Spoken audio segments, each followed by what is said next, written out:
Welcome back to What Arty Noobs with General Disturbance. This is a TVP T 5051. It's a tier 10 Czech medium tank. It's located on the south spawn of Overlord, and this one is under the command of Igunter of FILO. Now, just after featuring the UDAS 1516, we're now featuring another tier 10 medium tank. So I'm expecting to get some fast-flowing gameplay. Game on! Well, just like the UDAS, the TVP T5051 doesn't have much in the way of armour. They're relatively light, but what it does have is a 100mm gun, which is actually capable of doing 320 alpha, penetrating 240mm of armour with standard AP, and it's got a 4-shot autoloader which can dump all of its shells in 7.5 seconds. 1.5 seconds per shot. First one, second, third. Kill shot! He just wiped out an enemy Charm Mini 75 with one clip, and he's now in reload. Standard reload time 23.97 seconds, and Igunter's got it down to 22.59. It's an assassin tank. This tank is designed to roll up to the enemy at high speed, put 4 shells into them, take them out of the game, and then disappear before the enemy can do anything about it. It's a really fast-flowing, mobile attacking machine. Now, let's see if he can take out anyone else in the same way. There's a number of enemy tanks just the other side of the bowl. There's the wreck of the tank he just took out. T95 Doom Turtle, wasn't it? No, it's not the Doom Turtle, that one. That's a Chieftain, a T95. It's a tier 10 game with tier 9 tanks in it.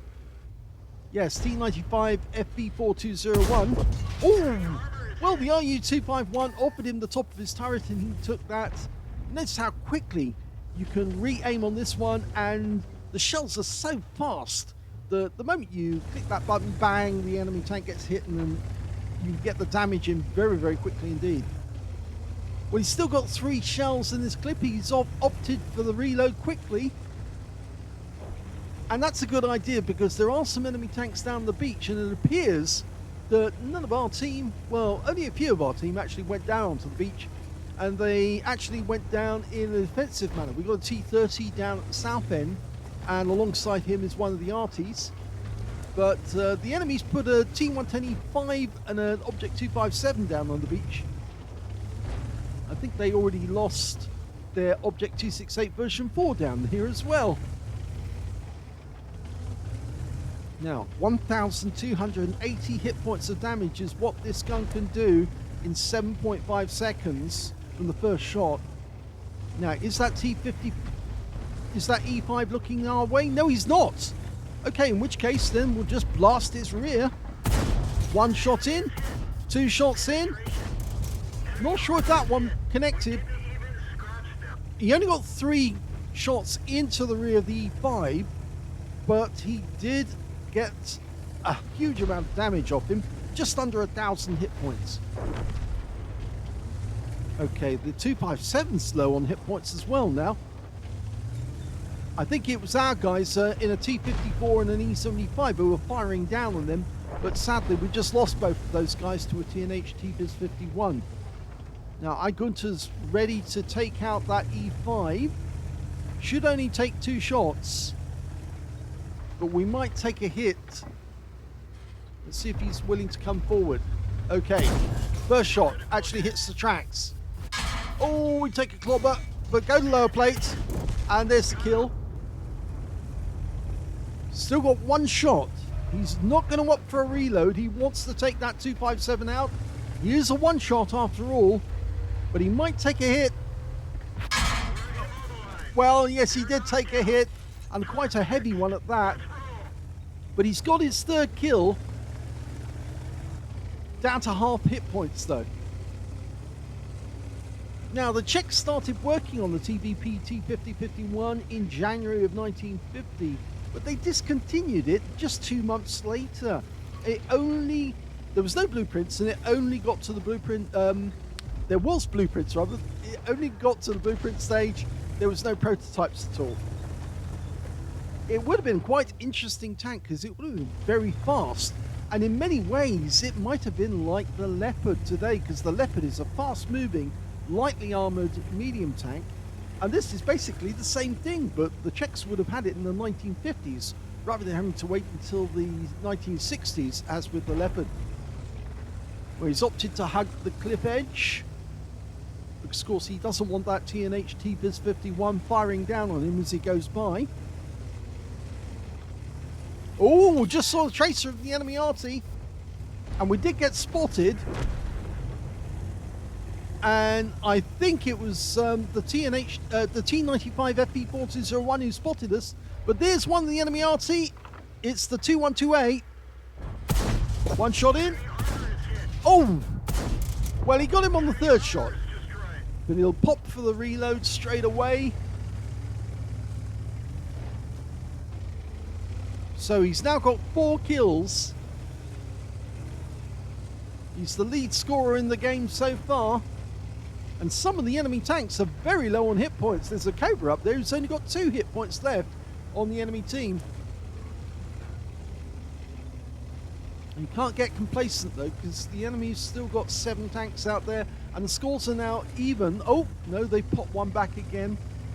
They were beating us by 2 tanks, then it's gone down. Okay, he spotted one of the enemy tanks. It's a T10. First one goes in. Second one misses. Third one goes in.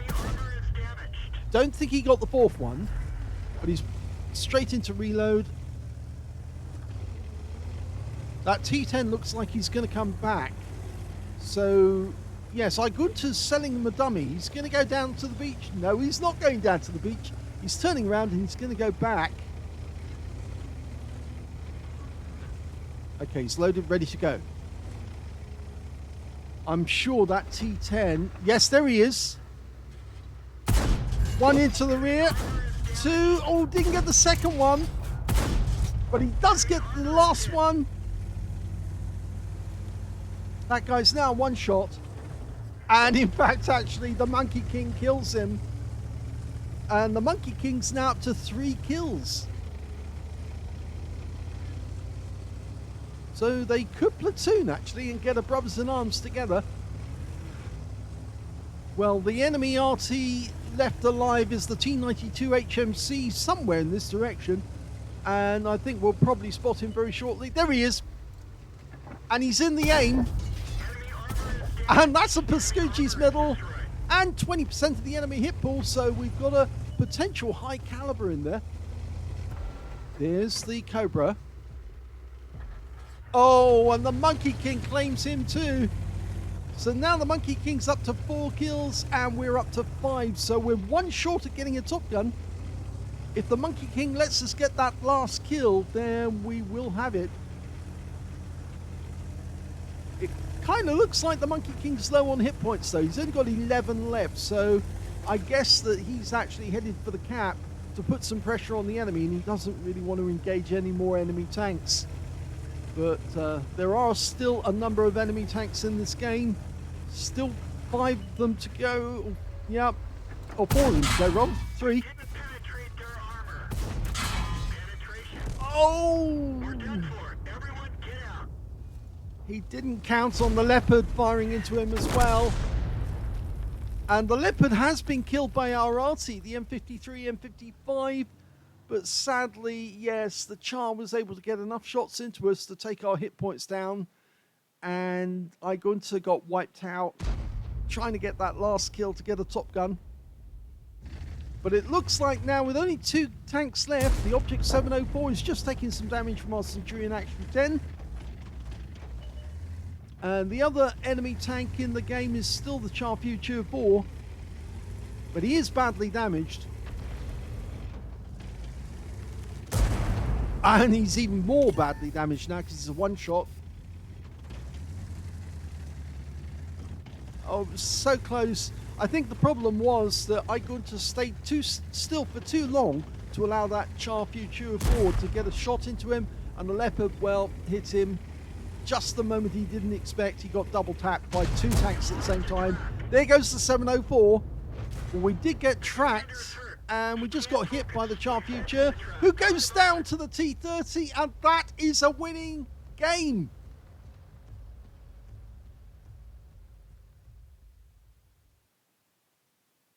Here's the end of battle stats, and that was the first ace tanker for Igunter in the TVP T 5051. Congratulations. Yes, when you get the scrolls underneath, that's the first time, so he's got his first ace. He also managed to get a fire effect for doing more damage than hit points for his own vehicle, a fighter badge for getting at least 4 kills. He actually ended up with 5, one short of getting a top gun, and 1/3 of the enemy team. And he also got a duelist for taking down 2 tanks who damaged him. On top of that, a bruiser medal for getting at least 5 critical hits. He got 6 in total. He picked up 2 medals out of that game. He got a Pascucci's medal for killing 2 enemy SPGs, and he also got the high caliber for dealing the most damage in the game overall. His win rate in that game was 9,559, which is super unicum and quite a bit more. Very well done indeed. Let's have a look at top team score. Well, highest damage, 5,850 hit points of damage. The closest player to him was the enemy Cobra with 4,964. And after that, it was the Centurion Action 10 who got 4,696. When it came to the number of kills, he got that one too. He got 5 kills out of that game. 4 kills went to the Anonymous tank, which I think is the Monkey King. And also the Cobra managed to get 3 kills out of that game. And when it came to base XP, yes, he's got that one as well. So he's got the top in all 3 columns. 1,225 went to Igunter, 947 went to the Centurion Action 10, 816 went to the Monkey King.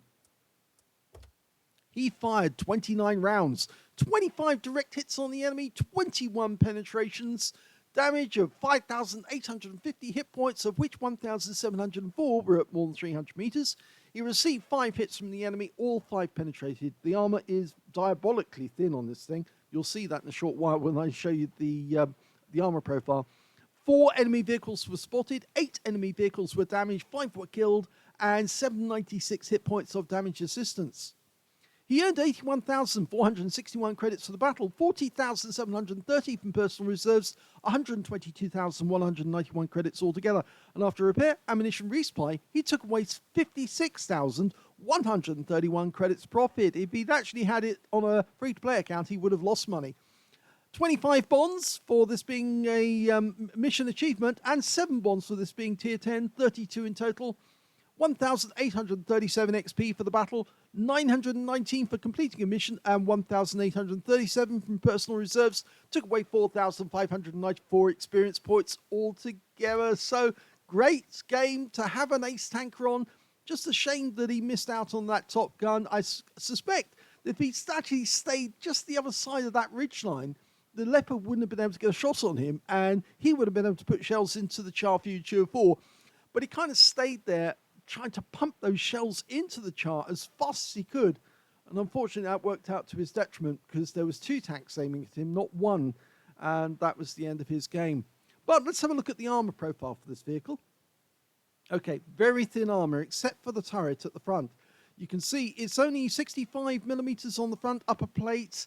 With angling, it comes up to 114 thereabouts. Lower plates is 65, coming up to about 123, although there are 2 spots where it actually goes up there. You can see to 150 from 80 millimeters. The turret is actually a little bit better, though. You're seeing the front of the turret 120 millimeters, and that as you go further around, obviously the armor profile goes lower and then goes up again because, of course, the angling. So you're getting 130 there from that 120 with a bit of angling, and then it goes up to as high as, well, 140 or thereabouts because of the angling, because it's a nicely rounded turret. Okay, if we go back and we look at the sides, you can see 65 millimeters there on this side, but it goes down to 40 at the sides here, and that's very porous indeed because it's very flat. The turret is getting rounded more, so it's about 80 here, but just a short distance back, it goes down to just 60. You can see it's actually 50 there, slightly higher up on the roof, and at the back, at the rear of the turret, altogether 50 millimeters. The roof of the thing is very thin indeed, 30mm, so Arty will love that, and 20mm on the engine deck, so you can land a shell on top of this. You can possibly get a pen and a nice little high roll or low roll. The rear vehicle is thin as well, 30mm at the rear. So yes, it is a vulnerable tank because it doesn't have much in the way of armor, and that's why Igunter got hit by 5 shells and all 5 penetrated, no problem whatsoever. So ideally, you would just want to appear out of nowhere and just assassinate the enemy tank and disappear before they can actually react. In the case down the beach, unfortunately, the E5 and the T59 knew that he was there, and so consequently they were ready for him, and the moment he appeared, they pumped a round in, but of course they then got wiped out immediately afterwards, but they had the effects. They actually took away half his hit points with those shots, so yes, he was then vulnerable. So let's have a quick look at the live version. Okay, you can see if you get hit with a 100mm shell, it's just going to go straight through. So yes, you don't want to get hit at all if you can help it. Let's have a quick look at the modules. Okay, well, you can see drivers up front in the center. We've got the gunner on the left-hand side, TC behind him, standard configuration for most NATO tanks nowadays, loader on the right-hand side of the tank. But although the radio, funnily enough, is actually on the loader's side of the tank instead, we've got the ammo rack in the bustle of the turret, and there's also big ammo racks down below, which you can hit if you can fire through the side of the tank. That's probably more preferable than, well, you can aim for the bustle of this vehicle, not a problem. But yes, I suppose you could easily punch through the side, no problem. If you aim for the center mass, you'll probably hit the ammo rack. And of course, we've got the fuel tanks either side of the engine at the rear with the transmission behind. So everything is what we'd say conventional. And remember, if you've got no armor like this one, it's fairly easy to hit something which is going to be crucial for the tanks. If you aim a shell anywhere in this general area, more than likely something is going to get knocked out because the shell will go straight through. So congratulations to Igunter, first ace tanker, but not the last. I'm sure he will be getting more and more if he keeps playing like this. He's only got 1 mark of excellence on the barrel at the moment, but I expect he'll have 2 very, very shortly if he carries on at this rate, because that sort of damage level, getting ace tankers and also getting high calibers, yes, he's easily going to have 2 marks, possibly 3 before long. If you enjoyed that replay, please give this video a like. Do subscribe to our channel. Leave a little comment down below because it feeds the algorithm, gets the video noticed by more people who want to see this sort of game. And thank you for watching.